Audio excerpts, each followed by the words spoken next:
un texto que está en un papel, que está impreso a la Comisión de Derechos Humanos del Distrito Federal, que bueno, vienen ahí los derechos de las personas con discapacidad, y bueno, pues eso se imprime aquí en el programa Letras Habladas. El programa tiene impresoras braille, que facilitan, bueno, elaborar este tipo de materiales, pero principalmente imprimimos los materiales que los caracteres que están en el papel impreso, se hacen más grandes y tiene posibilidad de ir aumentando incluso el tamaño, además de tener diversos tipos de contraste. Aquí estamos viendo fondo negro, letra verde, y tiene fondo negro, letra amarilla, y así podemos ir cambiando para que...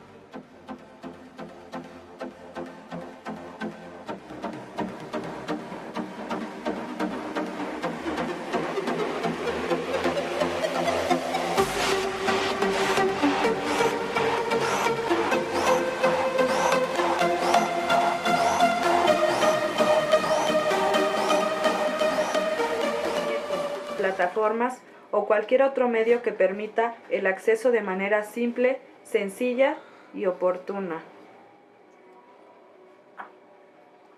Se haga en formatos accesibles la Constitución de la Ciudad de México.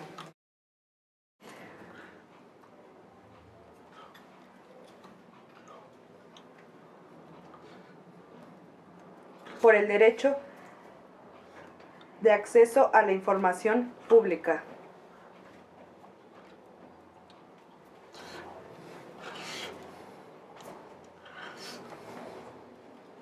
Está obligado, el Estado mexicano está obligado en la Convención sobre los Derechos de las Personas con Discapacidad, en sus artículos 9 sobre accesibilidad y 21 sobre libertad de expresión, de opinión y de acceso a la información. El aspecto gubernamental, la información que se da, sabemos que es un lenguaje muy elevado en el español. Con respecto a la lengua de señas, el idioma de los sordos, sabemos que la información que se ve en español necesita hacerse accesible en lengua de señas. ¿Cómo se puede hacer esto? Pues la mayoría de los sordos en la comunidad no son iguales. Sabemos que hay diferencias entre ellos. Lo más importante entre ellos es utilizar la lengua de señas mexicana para poder establecer un vínculo de comunicación, sería lo más fácil. De lo que hablas de un formato de accesibilidad para los sordos, yo creo que sería elaborar un video.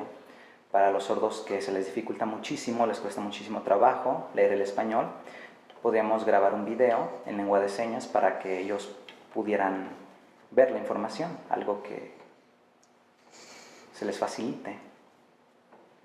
O también podríamos empezar a utilizar subtítulos o lengua de señas con subtítulos simultáneamente.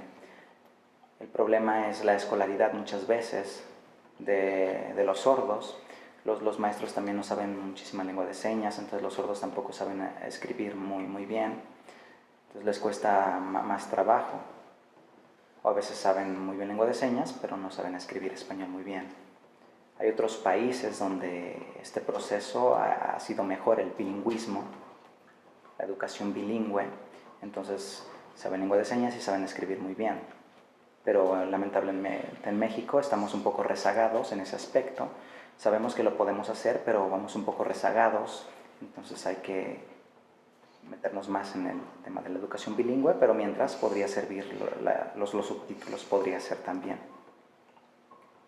Sabemos que también hay algunos que se esfuerzan por intentar leer el español y algunos han llegado a escribir muy bien, pero la mayoría de los sordos no es su caso. Hay distintas formas de accesibilidad, como mencionaba en los videos en lengua de señas mexicana, poner un subtitulaje. He pensado también quizás sabemos que no es fácil leer, ¿verdad? Bueno, podría ser una idea, y tienes razón, en cuanto a temas referentes, por ejemplo, cuando son muy políticos, tienen un lenguaje muy político, muy especializado. Hasta a los oyentes se les complica realmente leer este tipo de textos, comprenderlo, por todo el léxico tan especializado que se utiliza. Se trata de hacerlo accesible, haciéndolo de una manera más coloquial, y se utiliza para personas con discapacidad intelectual, etcétera, etcétera. Pudiera ser, rescatar alguno. Queremos preguntarte cuál es la diferencia entre interpretación y traducción. Sí, son completamente diferentes. La interpretación, nosotros escuchamos una lengua y hacemos una restitución a la segunda lengua. Por ejemplo, podemos escuchar inglés, podemos estar escuchando inglés y lo restituimos al español en el momento. O podemos tal vez escuchar español y hacer lengua de señas, o ver lengua de señas y hacer la restitución al español. Es de ida y venida, podemos hacer esta restitución. Sin embargo, la traducción, nosotros tenemos un texto escrito, por ejemplo, no estamos escuchando nada, nosotros estamos leyendo ese texto escrito y empezamos a hacer ese trabajo de traducción. Y después podemos nosotros hacer una grabación con la traducción final. Entonces, tenemos que tomar en cuenta las diferencias que hay en interpretación, en donde es simultáneo, mientras que en la traducción es un proceso completamente diferente. El español escrito, ok, está bien, pero muchas de las personas sordas no alcanzan a comprender con el español que está ahí escrito. De hecho, hay 3 tipos de personas sordas. Hay sordos que utilizan, aprendieron oralmente, aprendieron la lengua oral y utilizan la lengua oral, no utilizan lengua de señas. Ellos sí pueden leer ese subtitulaje. Están también sordos que utilizan la lengua de señas como su primera lengua, y esos son aquellos en los que van a poder hacer uso del intérprete que tengan ahí en el recuadro o en televisión. Y tenemos algunos sordos que ni han aprendido el español, no tienen esa lengua oral, no han aprendido lengua de señas. En tu experiencia profesional, ¿crees tú que las instituciones de gobierno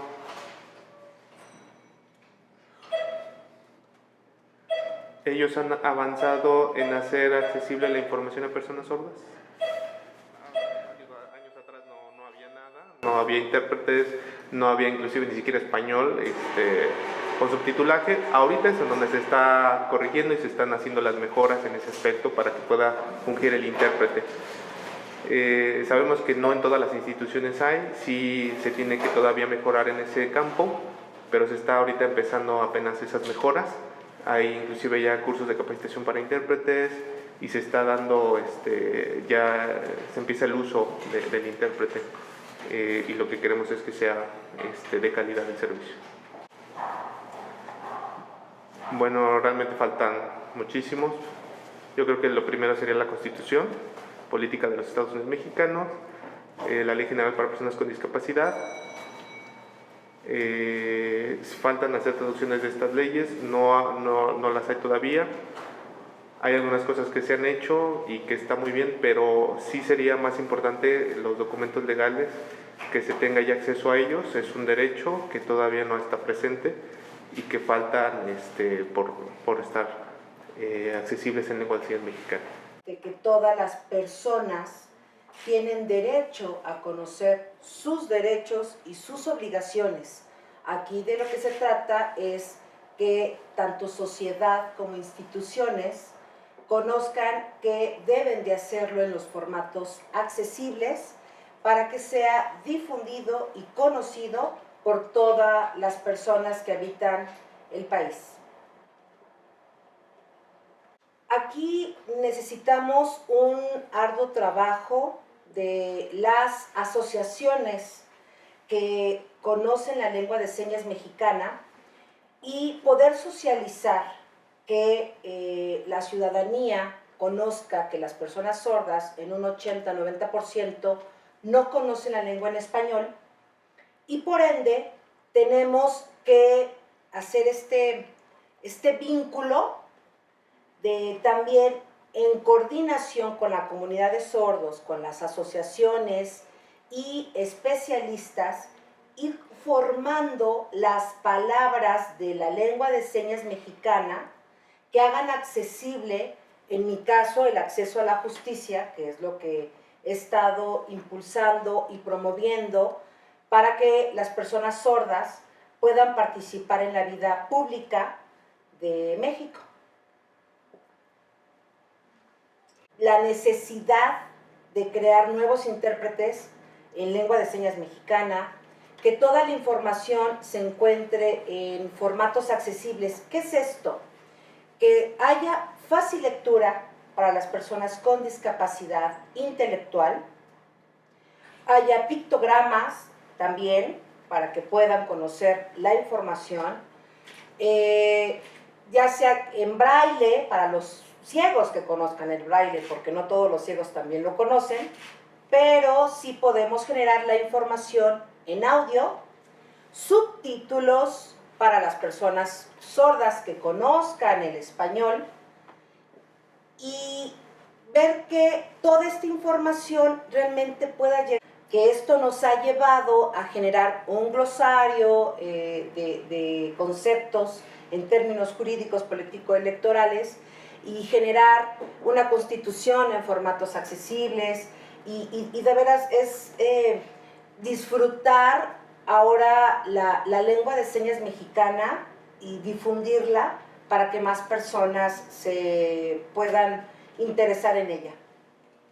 Hemos visto también en las elecciones, hay diferentes materiales que se utilizan para las personas con discapacidad. ¿Ustedes pueden explicarnos cuáles son los materiales que ustedes han utilizado para que las personas con discapacidad puedan participar?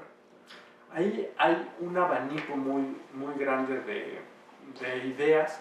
Nosotros nos hemos ceñido a un concepto universal del diseño universal, esto es, diseños electorales que permitan a distintos tipos de discapacidad poder ejercer el derecho al sufragio.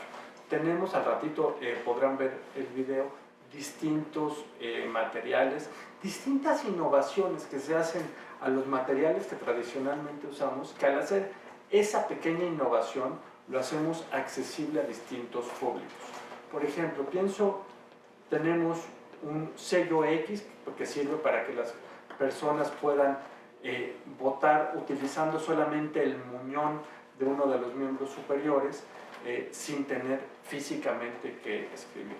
Hicimos unas adaptaciones al cancel que sostiene las urnas y esas adaptaciones permitan que alguna persona que utilice muletas se pueda recargar del cancel y el cancel no se vaya a caer.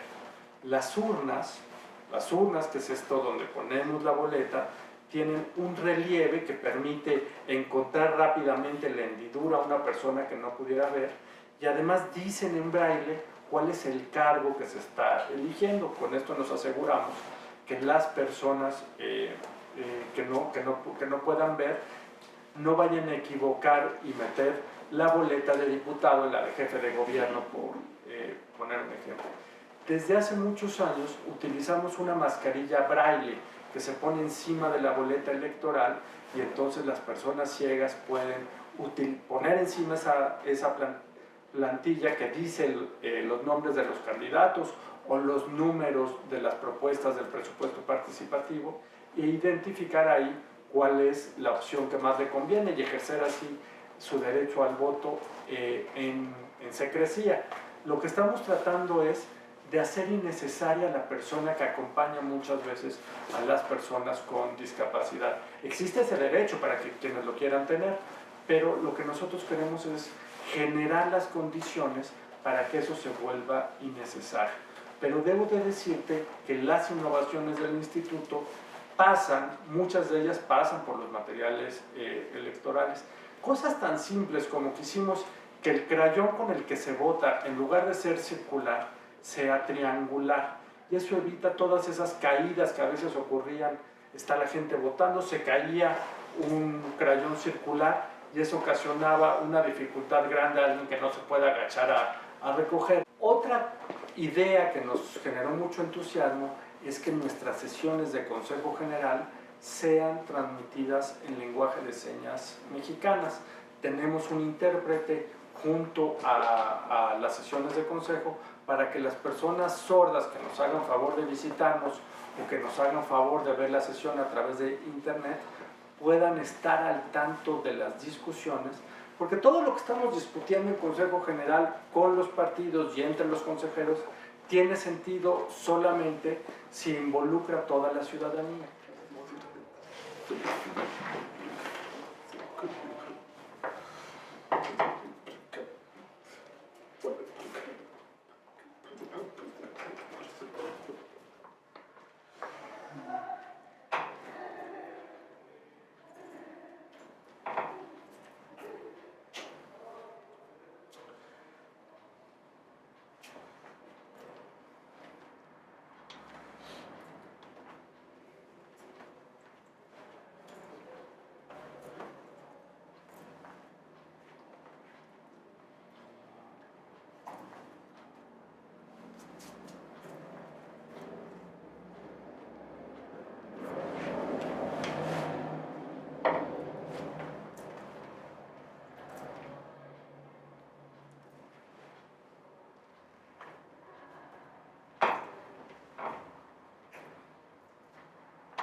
Tenemos en otra dirección que se llama la Dirección de Programas de Educación y Rehabilitación. Es el programa de atención a personas con discapacidad en unidades básicas de rehabilitación.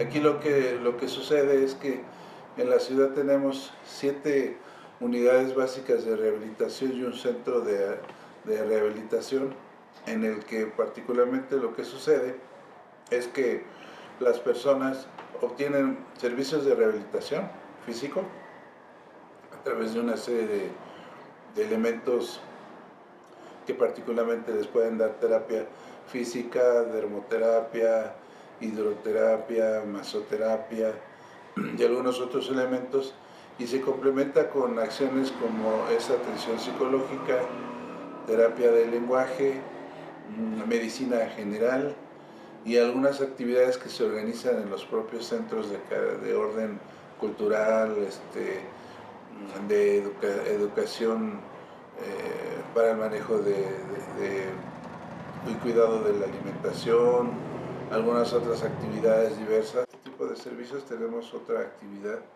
que está encaminada a que las organizaciones de y para personas con discapacidad obtengan recursos a través de la presentación de un proyecto. Un proyecto que siempre se busca que a final de cuentas beneficie a las acciones propias que se están haciendo en el DIF para personas con discapacidad en lo general. Esto es a través de lo que se conoce como el programa de coinversión social para personas con discapacidad, y en el que anualmente se publican en la Gaceta Oficial de la Ciudad de México la convocatoria para que las organizaciones se inscriban a este programa, presenten en su momento el proyecto y sea revisado por representantes expertos en estos temas de discapacidad, por representantes de diferentes instancias, ya sean académicas, de organizaciones sociales, de gobierno y de la sociedad en general, si fuera el caso, ¿no? Se revisan los mismos, se dictaminan y posterior a ello se obtiene un número determinado de organizaciones que van a verse beneficiadas. En el caso de este año se beneficiaron alrededor de 19 organizaciones con apoyos económicos que, dependiendo del tema y del monto que anualmente nos destinan para estos fines, pues se les proporcionan apoyos que van desde los 100,000 hasta los 200, 250,000 pesos. Una aplicación que nos permite a las personas ciegas navegar en las diferentes páginas de las diferentes dependencias de manera accesible. Esto es de que a través de una voz artificial nos va a ir leyendo el contenido de esa página, o incluso si hay algunos archivos que se puedan bajar, pues los podemos bajar y este sistema nos lo lee. Actualmente tenemos ya alrededor de 22 dependencias del gobierno de la Ciudad de México que ya cuentan con esta aplicación. La meta es llegar a los 110 diferentes portales que puedan permitir esta accesibilidad.